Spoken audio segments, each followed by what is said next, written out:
Raise your hand in chat if you know what big little means. Raise your hand if you know what big little means. Big, yeah, you said that, but... Okay.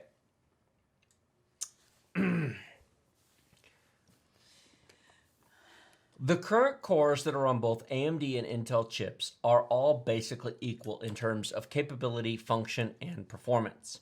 Whether you have a Ryzen 3 3100 with 4 cores and 8 threads, or whether you have a Ryzen 9 3950X with 16 cores and 32 threads, the cores are all the same.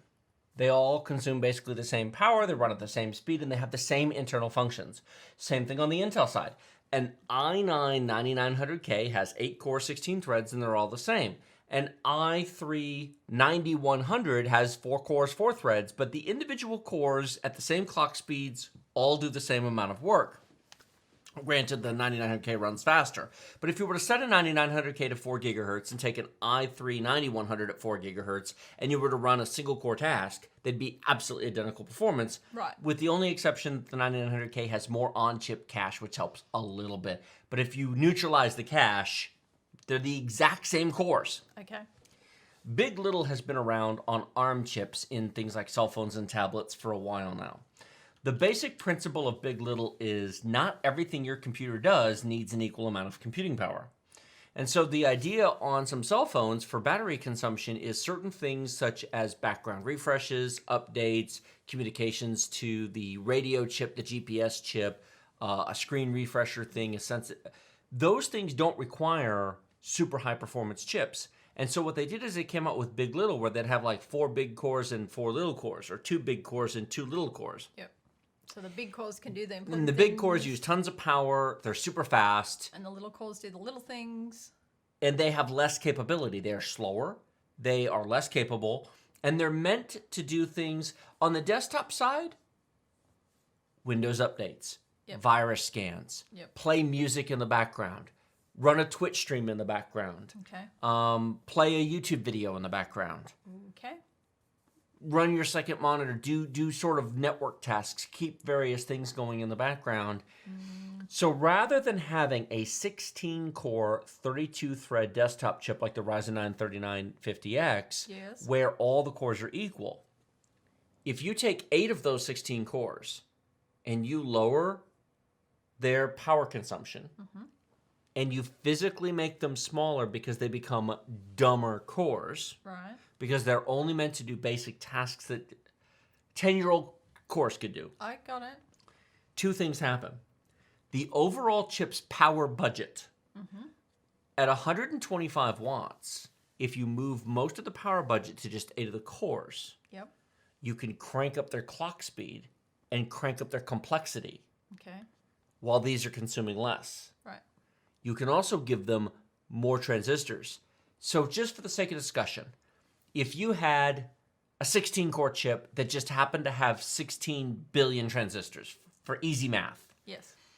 On current chips, each core would be 1 billion transistors. Correct. Now, it's not really because the cache and the memory controller use transistors, but pretend we're just dividing them evenly.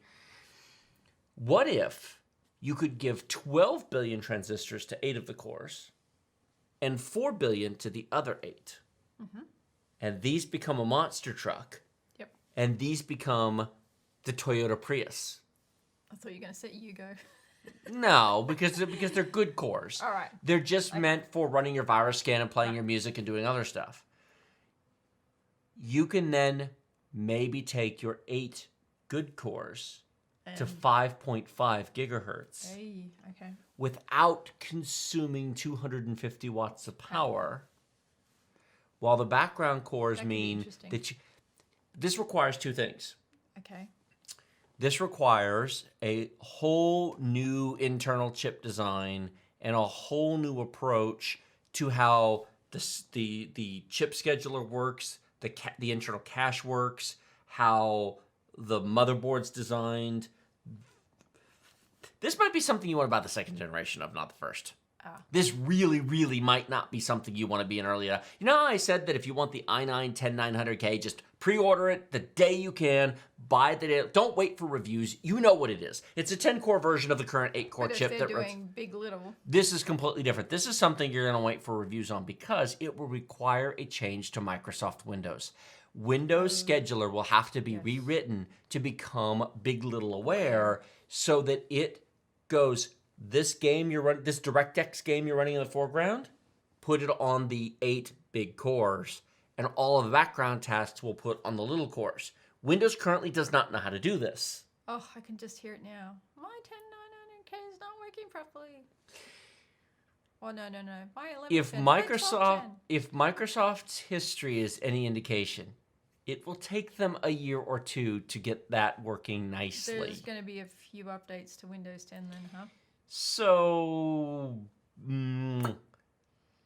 we'll see. But I So would, there's a reason to keep Windows 10 updated then.